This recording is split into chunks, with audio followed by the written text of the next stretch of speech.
अस्सलाम वालेकुम दोस्तों, मैं ਤੁਹਾਡਾ ਵੀਰ ਕਬੱਡੀ ਕਮੈਂਟੇਟਰ ਹਨਾਨ ਅਰਸ਼ਦ हर वार की तरह इस बार भी बहुत ही खूबसूरत नज़म लैके हाज़र होया पेशे खिदमत कि ਕੰਮ ਨਿਬੇੜ ਕੇ ਸਭ ਨੂੰ ਲਾਲਚ ਲਾਉਂਦੇ ਆਉਣਾ ਪਿੰਡ ਨੂੰ।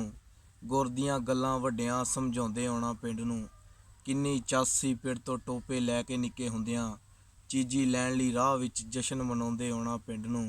ਸ਼ਾਮੀ ਪਰਤਣ ਵੇਲੇ ਖੂਹ ਤੋਂ ਡਰ ਜਿਹਾ ਲਾਉਣ ਦੀ ਖਾਤਰ ਮੈਂ ਤੇ ਵੀਰੇ ਉੱਚੀ ਉੱਚੀ ਗਾਉਂਦੇ ਆਉਣਾ ਪਿੰਡ ਨੂੰ।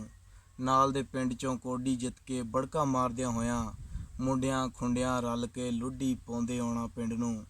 ਛੁੱਟੀ ਵੇਲੇ ਮਾਂ ਦੀ ਰੋਟੀ ਬਹੁਤੀ ਖੋ ਜਦ ਪਾਉਣੀ ਗਲ ਵਿੱਚ ਬਸਤੇ ਪਾ ਕੇ ਛੇਤੀ ਛੇਤੀ ਪੰਦ ਮਕਾਉਂਦੇ ਆਉਣਾ ਪਿੰਡ ਨੂੰ। ਸਾਫੇ ਪੱਲੇ ਬੰਨ੍ਹ ਕੇ ਮਿੱਤਰਾਂ ਵੰਨ ਸਵੰਨੀਆਂ ਛੈਵਾਂ ਮੇਲੇ ਵਿੱਚੋਂ ਲੈ ਕੇ ਟੱਲ ਖੜਕਾਉਂਦੇ ਆਉਣਾ ਪਿੰਡ ਨੂੰ। ਤੇ ਪਿੰਡ ਦੀ ਧੜਕਣ ਵੀ ਢੇਰ ਸੁਰੀਲੀ ਹੋ ਜਾਂਦੀ ਸੀ ਕਸਮੇ ਜਿਹੜੇ ਵੇਲੇ ਵਾਹ ਨੇ ਵੰਗ ਛਣਕਾਉਂਦੇ ਆਉਣਾ ਪਿੰਡ ਨੂੰ। ਤੇ ਫਿਲਮ ਡਰਾਮਿਆਂ ਤੋਂ ਵੱਧ ਕੇ ਗੱਲਾਂ ਨੇ ਚੱਸ ਦੇਣੀ ਜਦੋਂ ਕਿਸੇ ਨੇ ਦਿਲ ਦਾ ਹਾਲ ਸੁਣਾਉਂਦੇ ਆਉਣਾ ਪਿੰਡ ਨੂੰ। ਪੱਠੇ ਲੱਦ ਕੇ ਢੱਗੇ ਫਿਰ ਲਾ ਕੇ ਅੱਗੇ ਪਿੱਛੇ ਯਾਦ ਏ ਸੰਧੂ ਕਿੰਜ ਕਿੰਜ ਦਰਦ ਵੰਡਾਉਂਦੇ ਆਉਣਾ ਪਿੰਡ ਨੂੰ। ਯਾਦ ਹਨਾਨ ਕਿੰਜ ਕਿੰਜ ਦਰਦ ਵੰਡਾਉਂਦੇ ਆਉਣਾ ਪਿੰਡ ਨੂੰ। ਜੀ ਦੋਸਤੋ, ਇਸ ਨਜ਼ਮ ਨੂੰ ਲਾਈਕ ਵੀ ਕਰੋ ਤੇ ਵੱਧ ਤੋਂ ਵੱਧ ਸ਼ੇਅਰ ਕਰੋ। ਮਿਹਰਬਾਨੀ, ਸ਼ੁਕਰੀਆ।